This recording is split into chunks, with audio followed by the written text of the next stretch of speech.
Today we are interviewing Walter K. McManus. He was born on November 3rd, 1917. He served in the Army Air Corps during World War II. He achieved the rank of captain. The recording is being made on July 20th in Pawleys Island, South Carolina.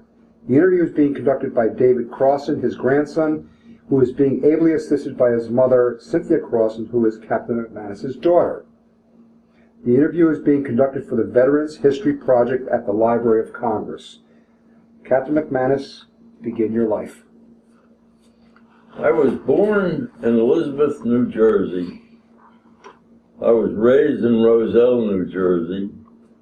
I graduated high school from the Abraham Clark High School in New Jersey.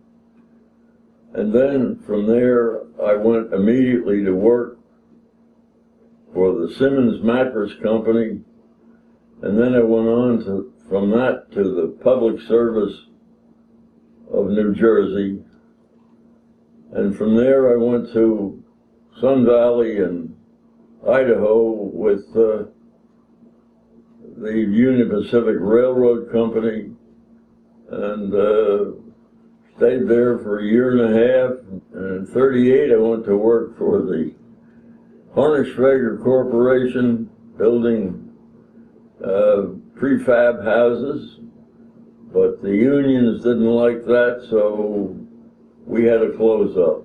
And I went from there to New Jersey, got married in October of 1940, and my company moved me on to Atlanta, where we stayed until 1942, when I enlisted in the Army as a cadet, Air Corps cadet.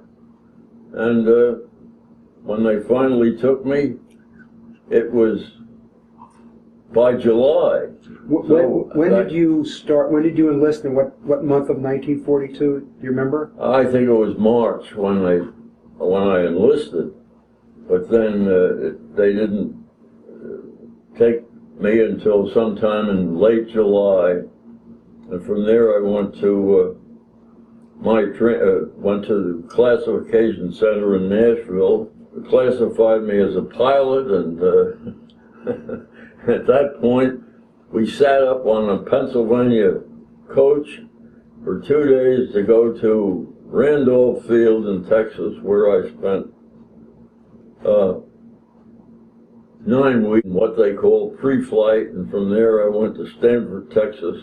And in primary I flew a Fairchild PT-19A, and from there I went on to basic training, which was in Waco, Texas, and flew the Fairchild, or rather the Vought Chance PT-13A, and then from there I went on to I went on to Ellington Field in Houston.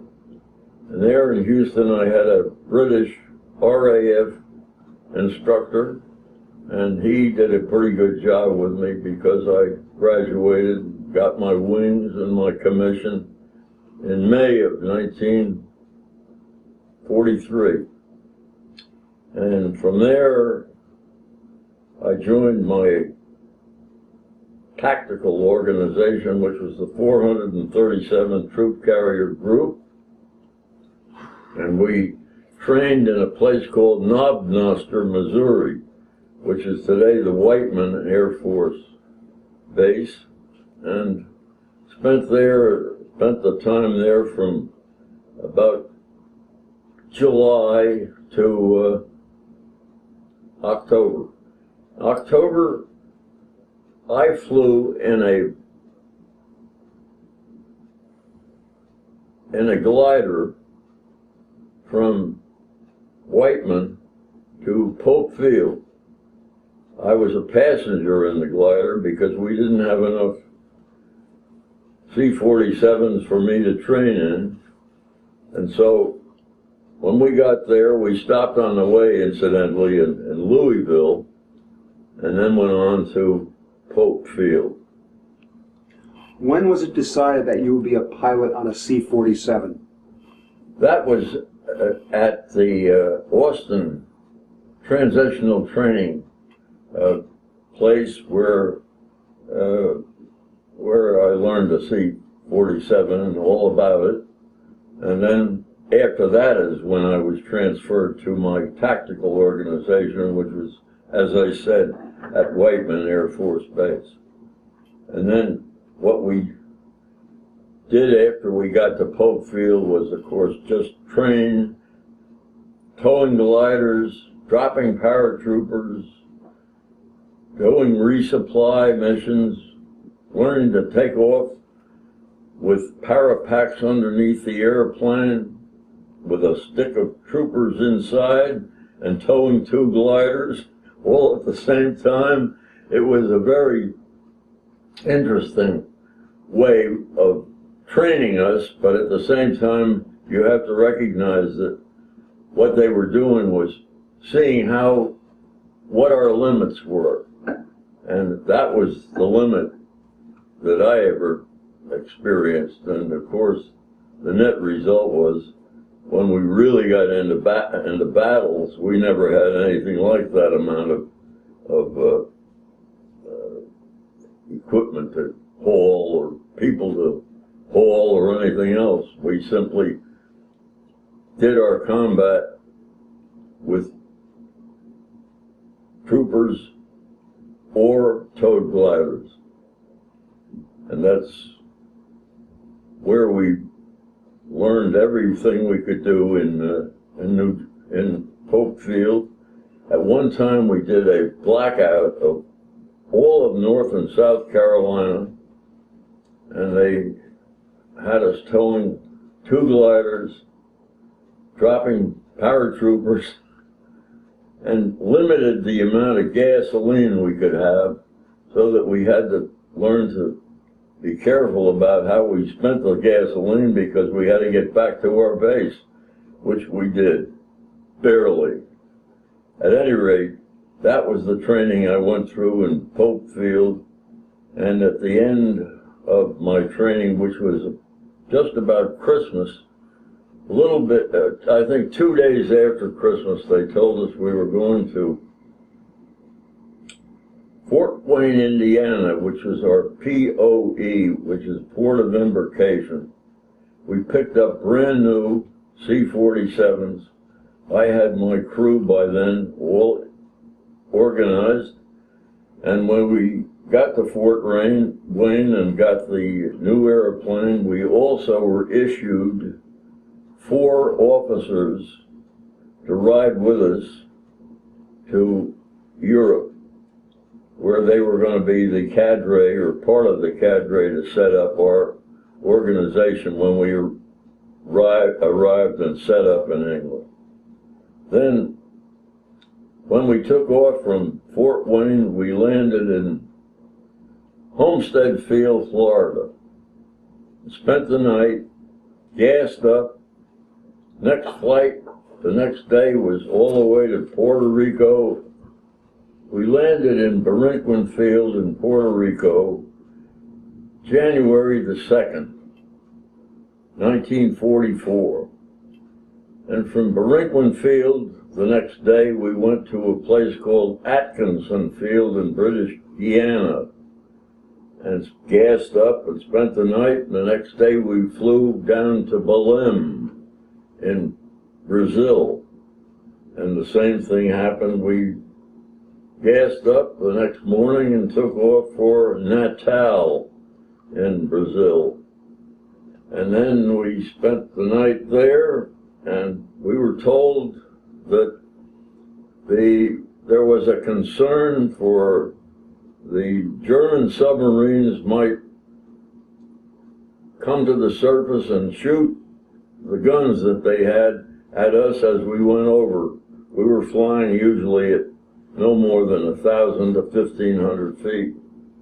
And this turned out to be a fairy tale, but at any rate, we left at Natal at midnight, and we flew to Ascension Island in the middle of the Atlantic, South Atlantic. And there we spent a night again, gassed up, and we flew to Roberts Field in Liberia.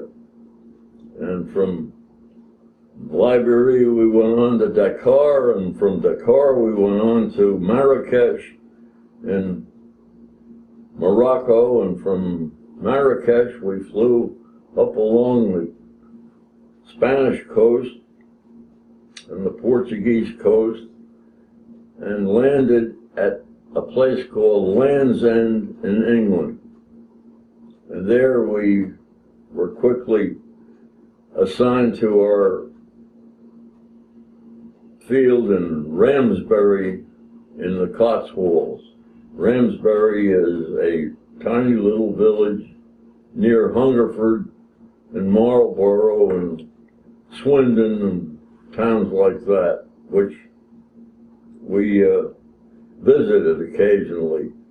And then again, our training began in England, blackouts. We learned to fly all over England on missions of all kinds so that we would learn how to navigate in the dark. And we did.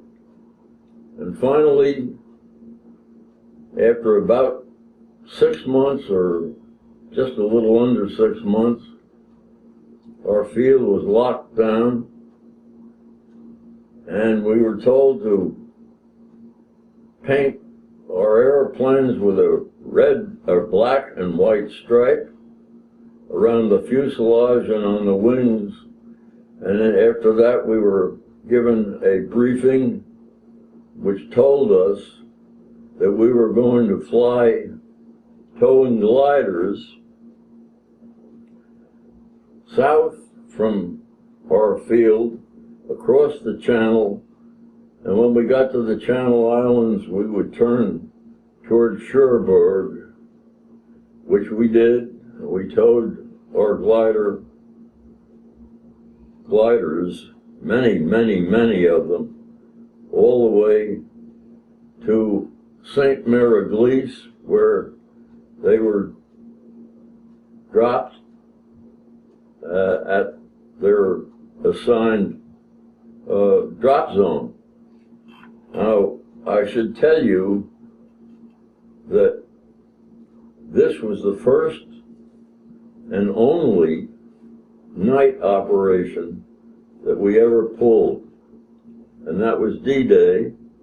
It was June the 6th at about 2:30 in the morning, and we had to form up. There were 76 gliders towed by 76 C-47s in our group, which was the 437th Troop Carrier Group. We got to Cherbourg. We saw all the action.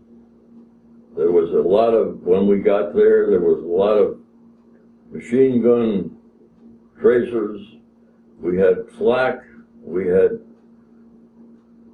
lights, bright lights, that the Germans were putting on us. And at any rate, we got to where we were supposed to go, where the drop zone was, and from there we went directly on across out into the ocean, or out over the ocean, and there we saw the armada of Navy ships that you could almost walk from France over to England. There were so many of them. It seemed like they were endless. And we approached them. It was about 4:30 in the morning. And actually H hour of D-Day was 6 o'clock. And by that time we were already back home in our field in Ramsbury, where we were debriefed. We were given a shot of good Scotch whiskey and told to get back in the airplane and do another trip with gliders. So my next glider was a Red Cross medics glider, and we dropped him where he wanted to be, right near St. Mary's, and they did from what I learned later, they were busy and they were very much needed. Made you feel good. At any rate, when we got back from the second mission, it was time to quit for the day. And after that, we made many, many resupply missions over into the Cherbourg Peninsula. Excuse me. Now, the gliders, they were carrying 101st Airborne Troopers? We had all 101st, correct. We did later on get 82nd, but that was other groups took them. But we had the 101st Airborne, and they did magnificent work getting things set up in Cherbourg. The difficulty was that we didn't break out of the Cherbourg Peninsula for almost 6 weeks because of the hedgerows. But all we did was bring in more supplies and bring out any wounded that were there, and we kept doing that until war began to take shape when they brought Patton in. And after that, we went almost immediately to a field in Italy called Montalto di Castro, which is a grass field that they'd set up for us so that we could do the invasion of southern France, and which we did. Southern France was an area that we wanted to get our people into as quickly as possible, and to cut off the Germans that were coming up Italy and trying to penetrate our defenses as we set them up near the Arno River. At any rate, we had a very good operation, and we landed our troopers in a place called Grasse, or near Grasse, in Cannes, in southern France, just off the Mediterranean.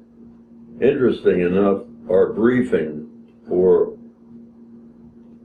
southern France was that the Germans would have their 88 millimeter cannons all aiming down at us from the top of mountains as we flew through the mountain passes with our paratroopers. And we were really all pretty well frightened by what we were facing. But the net result was there was it was a piece of cake. We had no opposition that we could determine anyway. So, at the end of that mission, we returned to Ramsbury via the Gibraltar airfield, which we had stopped at on the way down and into Italy, and now we were stopping again on the way back. And I will say that we had a nice reward in that they gave us a 3-day pass in Cannes, all the way from England. They flew us back down to Cannes, and we spent 3 days in Cannes at the hotel. Gosh, I can't remember the name, but it was a beautiful hotel, and it's now one of the historic places to stay in France. I went there a little after the war and saw it. But what was interesting was that while I was there, I was having dinner along with a whole bunch of people. And behind me, back to back almost from where I was sitting, was my cousin, Bobby Burke, who had enlisted in the Army a long time ago.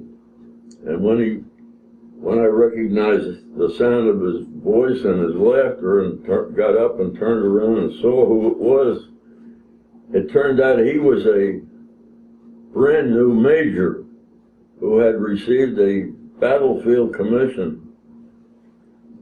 just before he got this leave in Canada. That was interesting and it was fun.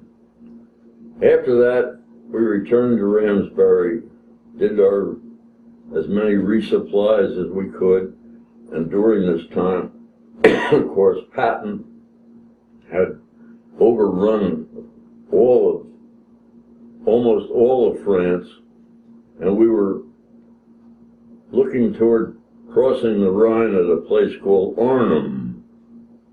And in Arnhem, we made an operation called Market Garden. And Market Garden turned out to be a real disaster for us. Many books have been written about one bridge too far, and that was the bridge at Arnhem. We actually got across it, and the Germans threw us back, and we never did cross the Rhine at Arnhem, but we had losses that were, I thought, excessive. We had a lot of loss, and so did the British. The British lost a whole division of paratroopers. When that was over, we regrouped, I presume. All I did was just continue to bring gas and supplies up to Patton's tanks wherever he wanted to go, and wherever he went, we went to help him as much as we could. And at one point, I remember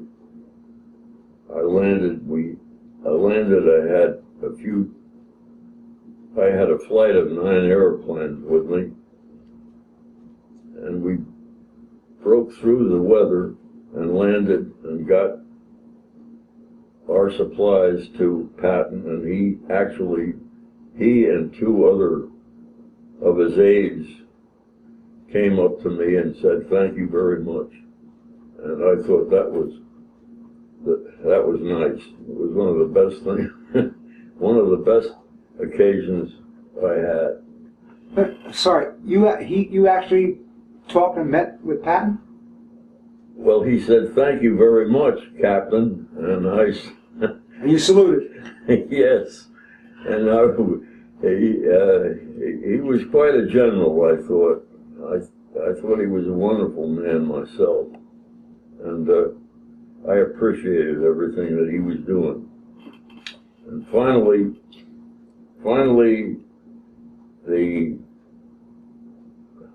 we had overrun everywhere that we wanted to go, except we hadn't still gotten across the Rhine, when all of a sudden the Germans put on a final effort around a place called Bastogne. And there was the Hurtgen Forest, which was nearby, and the weather was bad, very bad, and the Germans came forward and cut us off, and our people were left in Bastogne, surrounded by the Germans, and we couldn't help them because the weather was just impossible for us to fly. And it came along about Christmas time, and it looked like maybe we could get there, even though it was socked in. We thought we could get there with supplies for the people who were, our people who were surrounded. At any rate, we did. We took off from Ramsbury, and we spent about an hour and a half, 2 hours, I think it was, getting to near Bastogne. We were flying in bad weather the whole time, worked mostly on instruments, and we didn't see how we could possibly do anything really good, but we did the best we could, and we decided we better get there and do whatever we could. And the net result was that when we approached Bastogne, it was almost as though somebody had waved a magic wand, and the air was clear, there was a blue sky, there was snow all over. We could see our troops and we could see the German troops as we approached, and we were able to drop our loads of supplies to our troops. For the most part, they got them all, I think, and the net result was that while we had a few losses, basically, it was a very successful mission, and we turned and went back to Ramsbury, and we're very, very happy about what we had done. And when I got there, I went to my barracks, and there I found all of my good friends who decided they better open all my Christmas packages from my wife, because they didn't expect me to return. And I fooled them. I got all my stuff back, and we enjoyed a good Christmas. The net result was we relieved, and it wasn't just us, relieved the pressure on our troops. Patton had, in the meantime, turned around from where he was and came roaring back, and then the German big effort to actually drive all the way to Antwerp, was what they had in mind, as near as we could tell, collapsed. And from there on, it was just downhill for the Germans all the way. After that, we moved to France. Our whole operation moved from Ramsbury over to France at a place called Coulommiers, and not far from Paris. And there we had one resupply mission after the other, as fast as we could do it, to keep up with our troops who were spreading out all over that area. And the net result was there was one more big mission that was put together, which was to cross the Rhine at a place called Wesel, W-E-S-E-L. And there we put on a big glider operation, and it was successful. We did cross the Rhine, we did get established, and from then on it was just doing what we had to do to get to the end of the war, which ended in Europe in May the 8th, I believe it was, in 1945. So that was, for me, pretty much the end of my career with the 437th.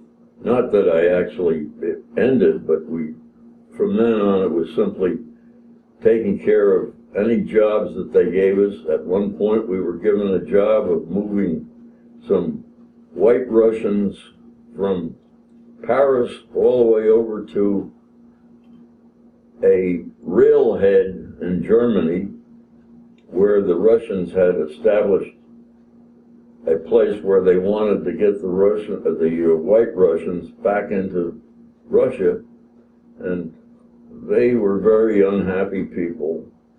But we did what we had to do, and which was to carry them to the railhead. Was this after VE Day or before? This was after VE Day, and then I think it was in July that we were told we were going home. And at that point, we did. We left our base in Colomiers, flew to Marseille in France, joined what they called the ATC, Air Transport Command, and we flew back the same way we came over. We went back to Marrakesh, back to Dakar, back to Roberts Field, over to Ascension, over to a place called Fortaleza in Brazil, north from there to Belém, and Belém we went directly to Parinquin Field in Puerto Rico, and from Parinquin we went to Hunter Field in Savannah, Georgia, where I was so glad that I was going to go home that I couldn't, I just couldn't wait. The net result anyway was they checked us out, took away our airplanes. I went on a Pennsylvania train, went up to New York, and there I met my wife after 19 months in a hotel in New York City called the Plaza. And we spent 4 days there, and then went home. And I think that was actually the end of my career with the Troop Carrier Group. Although I was still in the Army, and when my 30-day R&R was over, the war ended in Japan, and I checked back into Fort Dix, and there they asked me if I'd like to become a civilian again, and I said I couldn't wait. From there I went back to my company, and there I spent the rest of my working career. Just refresh our memory about the plane. Did you fly the same plane for the whole war? No, that's interesting too, because on the plan for me to fly home was changed because a flight leader in the 83rd Squadron, you have to know that my squadron was the 86th Squadron, and that flight leader was hurt. And since I was considered to be excess, since the group commander or the group operations officer took over my plane as his, and I was going to fly co-pilot for him on the way home, they transferred me over to the 83rd, and I went home 2 or 3 days earlier than I would have normally, and that was a whole new story and a different story, but it wasn't much fun on the way home with a crew that I had no experience with, nor they with me, and we flew this airplane that I was issued down to Marseille, and it was defective in the port engine. When I was taking off from Coulommiers, I found that the engine oscillated, and I could have shut it down and aborted my takeoff for Marseille. And I have to tell you the truth, I was so determined to go home that I flew the airplane off the ground, got it to Marseille, and joined the ATC there. And of course they immediately found out that the condition of the plane was that they couldn't allow it to proceed. So we were told that we were going to get a new engine, and they were going to bring it down from Berlin. And the truth is that I went to the operations officer at Marseille and explained to him as best I could that our organization must have won the war all by ourselves, or close to it, and that he ought to give me one of his engines and wait for the one from Berlin, which I finally convinced him that he could do that. And we did get the engine in and did what they call slow flying over the field. In the meantime, the 83rd went off and on its way home, and we were sort of stuck by ourselves. But along came the 86th on the way home, and we were ready, and they allowed us to latch on to the 86, which we did. And lo and behold, the starboard engine on this wonderful airplane that I had to fly home started oscillating in exactly the same fashion as the port engine did on the way out of France. But this happened while we were over the Tyrrhenian Sea, bound for Marrakesh. Net result, we aborted the flight to Marrakesh and moved to a place called Oran in North Africa. And there they had a whole big ATC base that was loaded with brand new engines. And so we got our second new engine, installed it, slow flied it, and then we were able to convince people we could get all the way down to Robertsfield in Liberia without a navigator. And then we had to find a way to get from there to Ascension Island without a navigator. And we did latch on to a flight of B-25s that were going that way, and we were able to keep up with them, and we were allowed to make the trip. And we did go to Ascension and then on to Fortaleza. Were there any sort of things that you took away, things that you learned that have sort of changed your life and affected the decisions that you made afterwards? Well, my life changed the day I enlisted. I mean, you could turn it on. That was totally something that was, I just never even thought about it. And the fact that I enlisted was a thing of just the moment. I know it's hard to believe, but all this time I was concerned about being drafted and getting into the Army in some way that I hadn't even thought about it until I saw the sign out in front of the post office where it said that people like me who was married and had a high school education could become a pilot.